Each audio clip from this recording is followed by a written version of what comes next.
बहुत सुंदर। मेडिटेशन के लिए, पूजा के लिए टाइम नहीं निकलता, टाइम ही नहीं है।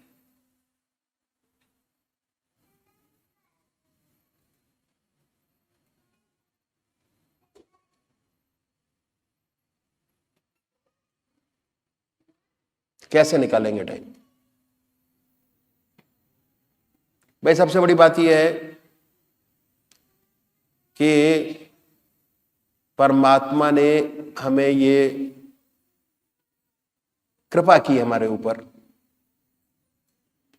हम भी जीव हैं अगर देखा जाए तो, जैसे और जीव वैसे हम भी जीव हैं, अलग अलग योनियों में हैं। जैसा हमने कर्म किया वैसे हमें योनि प्राप्त हुई। हम लोगों ने कुछ पुराने संस्कारों में या पुराने जन्म में कोई अच्छे काम किए होंगे जो आज यहां बैठे हुए मनुष्य जन्म में।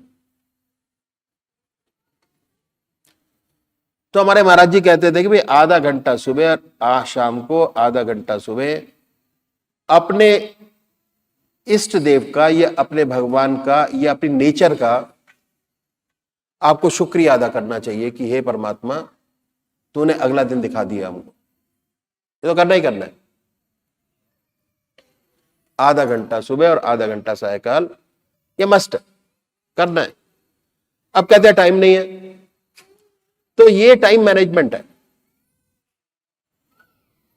ठीक है, बहुत से मेरे पास इंफॉर्मेशन ये आती है कि जी हम तो सुबह 7 बजे ही अपने ऑफिस के लिए निकल जाते हैं कैब के अंदर बैठ के।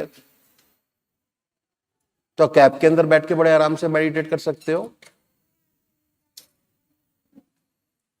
ट्रेन में जा रहे हैं 2 घंटा, ऐसी आदत पड़ जाती है कि जैसे ही आप ट्रेन के अंदर आपको सीट मिली, आप अपने इष्ट देव की याद में गायब हुए और जहां आपको उतरना है उससे पहले अपने आप अपने होश में आ जाते हो आप। तो it is a matter of practice. जैसे जैसे आपकी प्रैक्टिस बढ़ती चली जाएगी, ऑटोमेटिक आपका टाइम निकलता चला जाएगा। हमारे बच्चे, उनको अगर कोई पिक्चर अच्छी लगती है ना, तो उनके लिए टाइम निकल आता है। रात के 12 से 3 बजे तक पिक्चर देखेंगे, सुबह 6 बजे फिर फ्रेश उठ के बैठते हैं। तो ये मन को अच्छे लगने वाली बात है। एक बार ध्यान योग का टेस्ट अगर आपके मन को लग गया, तो ये चीज पहले है। उसके बाद संसार की जितनी भी चीजें हैं सब सेकेंडरी होती चली जाती हैं। जैसे आज हम अगर ऑफिस का काम करते हैं तो हमारा ऑफिस प्राइमरी है और सारी चीजें सेकेंडरी हो जाती है। उस टाइम पर हमारा जो मेडिटेशन है वो प्राइमरी होगा और सारी चीजें सेकेंडरी अपने आप होती चलेंगी। आपको अपने आप एनालिसिस होता चला जाएगा और उसके अनुसार बड़े आराम से आप टाइम मैनेजमेंट से टाइम निकाल सकते हैं और इस रास्ते में आगे बढ़ सकते हो। बहुत सुंदर, it is time management.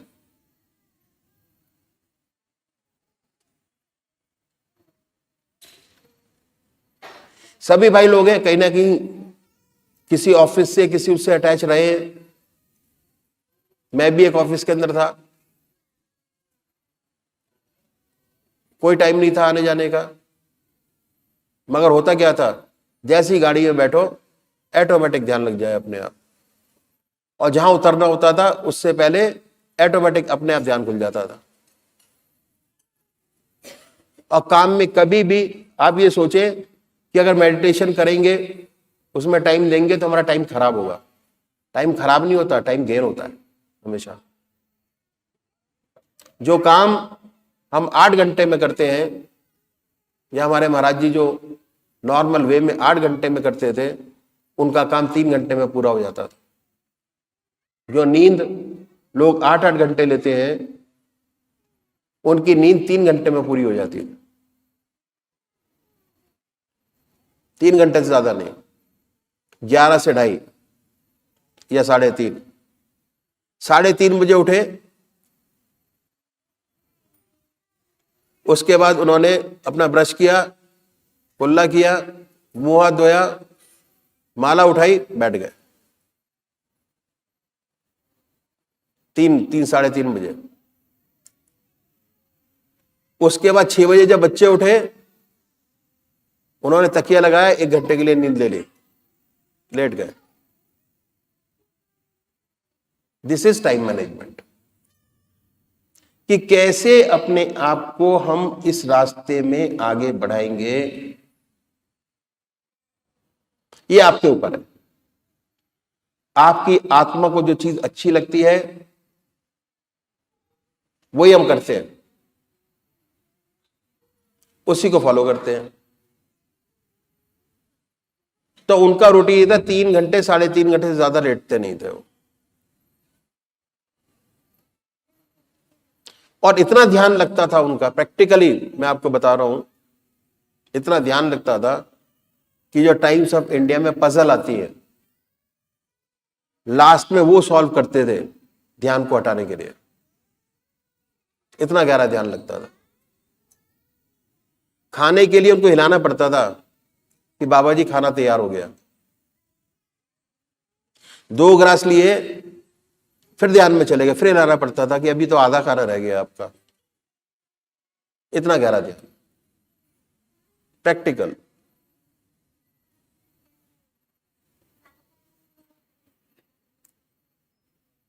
Total practical.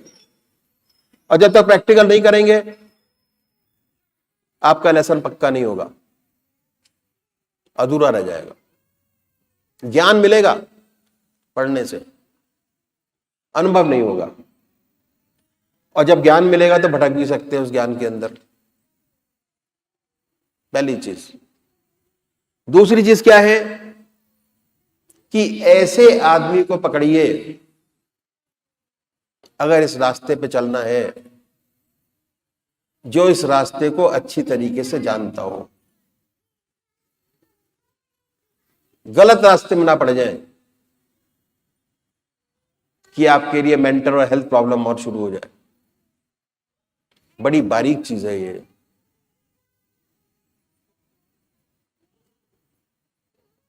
बहुत बारीक चीज है। और जैसे जैसे आप कंसंट्रेशन मेडिटेशन में बढ़ते चले जाएंगे, वैसे ही वैसे आपको सानिध्य करने की और ज्यादा आवश्यकता पड़ेगी, और ज्यादा आवश्यकता पड़ेगी, अगर आप सही रास्ते पे चलना चाहते हैं तो। ठीक है। और किसी भाई को कुछ पूछ रहा हो तो पूछा जा सकता है।